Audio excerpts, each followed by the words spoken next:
आजकल वायरल हो रहे शब्द जेन जेड, ये क्या है? ये एक नया नाम नहीं है, सदियों से चला आ रहा है। जैसे जेन एक्स है, फिर जेन जेड है। लेकिन जब जो वायरल हो जाता है, और आजकल जो मीडिया का ज़माना है, एक शब्द ऐसा हो जो वायरल हो जाए या कभी कभी हो जाता है, तो वही लोग बहुत ज़्यादा नॉलेज में अपने ले लेते हैं। तो जेन जेड का मतलब जो 1997 से लेकर 2012 के बीच जन्मे लोग हैं, बच्चे हैं, उन्हें जेन जेड कहते हैं। माना कि वो खुलकर बोलते हैं और बहुत कुछ नॉलेज रखते हैं। नॉलेज सबके पास है, सदियों से नॉलेज चली आ रही है। हाँ, ये मीडिया का ज़माना है, कोई बात छुप नहीं रहे, दब नहीं रहे हैं। सेकेंड या मिनट के अंदर पूरे वर्ल्ड में फैल जा रहा है, तो सबके पास नॉलेज हो जा रहा है। और जब ये मीडिया नहीं था तो लोग ऐसा नहीं कि मेंटल थे।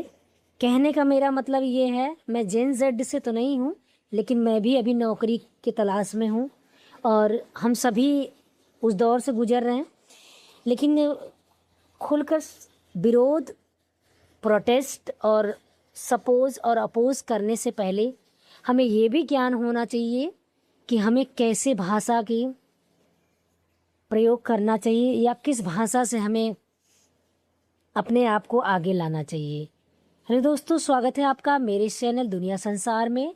जैसा कि आप बहुत बखूबी सुन रहे हैं जेन जेड जेन जेड, तो जेन जेड मुझे खुशी हुई जब प्रोटेस्ट हुआ। हालांकि मैं वहाँ नहीं पहुँची, क्योंकि अपना अधिकार है, अधिकार मांगना और लोकतांत्रिक आंदोलन करना, लेकिन उसकी भी एक गरिमा है। गरिमा का मतलब ये कि जो बच्चे हैं उनसे उनके संस्कार का पता लगता है कि वो किस घर से आते हैं, कितना गंदा बोल सकते हैं, कितनी अभद्र भाषा बोल सकते हैं। क्योंकि जो प्राइम मिनिस्टर है, प्राइम मिनिस्टर को ले लो, या फिर प्राइम मिनिस्टर बिलोंग कहाँ से करता है? इंडिया से। तो पूरी इंडिया की छाप पूरे दुनिया में गई है ना। तो अधिकार बस मांगो, ऐसा नहीं कि गंदी से गंदी एब्यूजेस, बहुत गंदी गालियाँ दी गई, बहुत गंदे फ़ोटो यूज़ किए गए, बहुत गंदा। अब जैसे जो पुलिस है, जो फोर्स बल है, उनके सपोर्ट में भी हूँ, अपोज।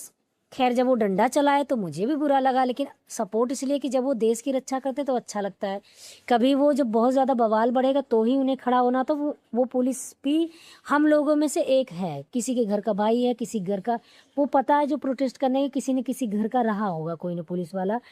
तो खैर, वो उन्हें क्या, उसके बाद उनके मुंह पे चुटकियाँ बजाना, गाना गाना, उनको खोदना। खैर, तुम अगर उनके जैसे खड़े रहते तो वो तुम्हें चुटकी नहीं बजाते, डंडे नहीं मारते। तुम कुछ हुड़दंग कर रहे थे इसलिए वो मार रहे थे।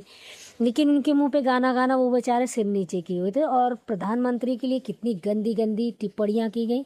इससे लोगों की मानसिकता, लोगों के संस्कार का पता लगता है। और भारत जो आज से 20 साल पीछे जाइए, 25 साल पीछे जाइए, तो कोई देश हमला कर देता तो वो 10 घंटा जेल नहीं पाते, 10 घंटा जेल लेते, 10 दिन 4 दिन नहीं जेल पाता वो। आज वो भारत सीना से सीना मिलाकर लड़ सकता है। सक्षम तो हुआ है, लेकिन कहीं ना कहीं रोजगार, बेरोजगारी बहुत ज़्यादा हुई। उनमें से मैं भी हूँ, मुझे भी पीड़ा है उस बात की। लेकिन हम इतना गंदा नहीं बक सकते, चाहे मिले या ना मिले। विरोध जताने जाएंगे लेकिन इतना गंदा बात नहीं कहेंगे, क्योंकि ये अपनी भी, अपने ज़ुबान की, अपने संस्कार की गरिमा, अपने देश की गरिमा है। क्योंकि हम एक चूल्हे की रोटी संभालते उतने में ही अस्त व्यस्त हो जाते हैं।